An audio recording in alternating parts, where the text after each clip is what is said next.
بزاف الناس غالطين في الحكم الذاتي وما عارفينش شنو واقع. بصح المغاربه كاملين خرجوا كيحتفلوا وعجبهم هذا الحكم الذاتي، ولكن ما عارفينش الحقيقه. واش بصح ان الصحراء ولات مغربيه ولا هذه لعبه من الالعاب السياسيه؟ وكيفاش الامم المتحده كتختار الدول اللي غيصوتوا من اصل 190 دوله؟ اولا باش نفهموا السياق، من بعد ما وصل المغرب والجبهه الى اتفاق من اجل وقف الحرب 1991 حطات البعثه المينورسو رحالها في الصحراء. هذه البعثه اللي الهدف ديالها مراقبه الاوضاع، واش الناس باقيين كيتحاربوا واش ما بقاوش. هذه هي المينورسو بكل بساطه. الهدنه اللي كانت بين الجبهه والمغرب دارت من اجل الاستفتاء، يعني باش يحدوا مصير الصحراء. ولكن هذا الاستفتاء اللي يديروا شنو هما الشروط ديالو، شنو هما المعايير ديالو، فالطرفين ما وصلوش لحل اللي هو جذري. الجبهه كتقول الصحراء ديالي والمغرب كيقول الصحراء ديالي. واجي بعدا ياك بغيتوا الاستفتاء، فشكون هاد الناس اللي غيحكموا؟ وشكون يقدر يكون حاضر في هذا الاستفتاء؟ واش الساكنه الصحراويه ولا الساكنه المغربيه بصفه عامه؟ المهم هذا الاستفتاء ما كانش حل كافي لحل نزاع الصحراء الغربيه. الاستفتاء بقى معلق، والمغرب من ديك الوقيته كيبحث على حلول، دوز من لهنا لهنا لهنا،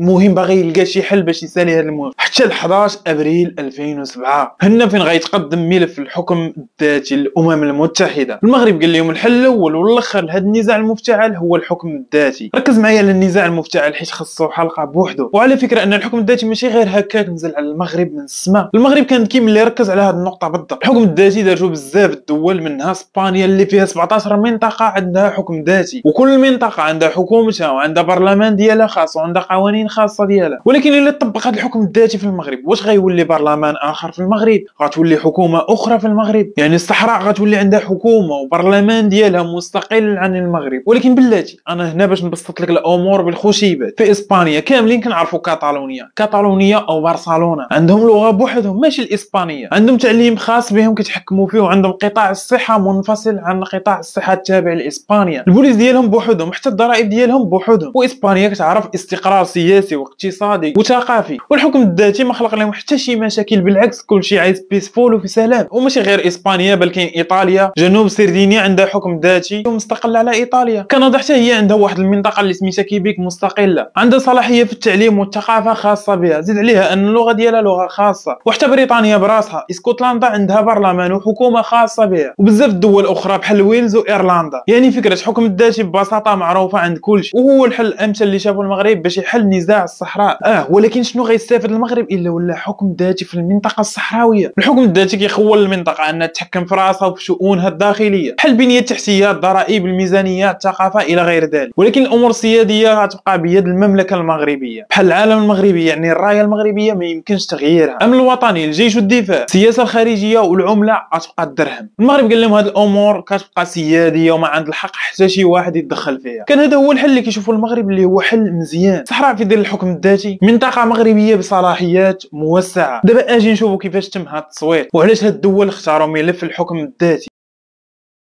دابا باش تفهم خصنا نرجعوا للتصويت. كيفاش كيتم هذا التصويت؟ سهله. 5 الاعضاء في المجلس الامن الدولي دائمين، اللي هما امريكا، فرنسا، بريطانيا، روسيا والصين. هادو ما كتغيروش، يعني ديما فيما كان شي مجلس الامن الدولي هادو هما اللي كاين، وهما اللي عندهم حق الفيتو. يعني الا ما عجبهمش شي قرار، واخا كلشي يكون مصوت مع هذاك القرار، الا استعمل شي وحده منهم حق الفيتو كتحبس القرار وتاجلوا لجلسه اخرى. وباش توضح لك الفكره، بحال اللي وقع مع اخواننا في القطاع، كلشي اتفق على ان الحرب ما مزياناش وخصها توقف، الا ان امريكا استعملات حق الفيتو وحبست هذا القرار.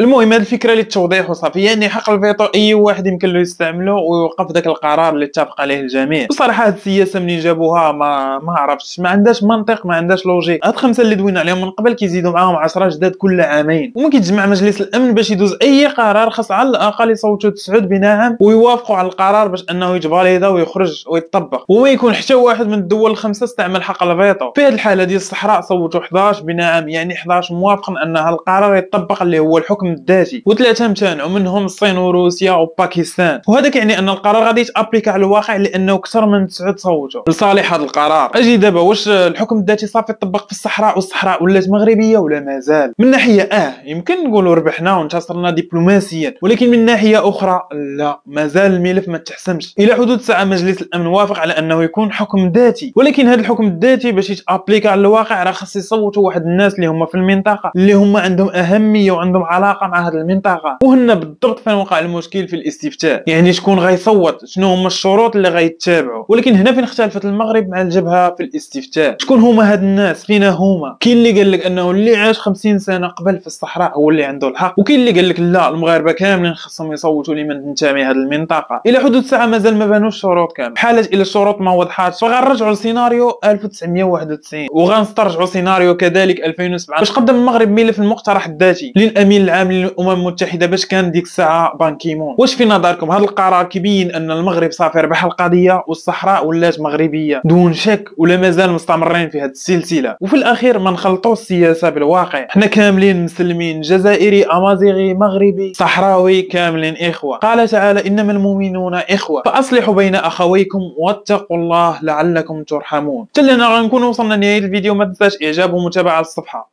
ان شاء الله.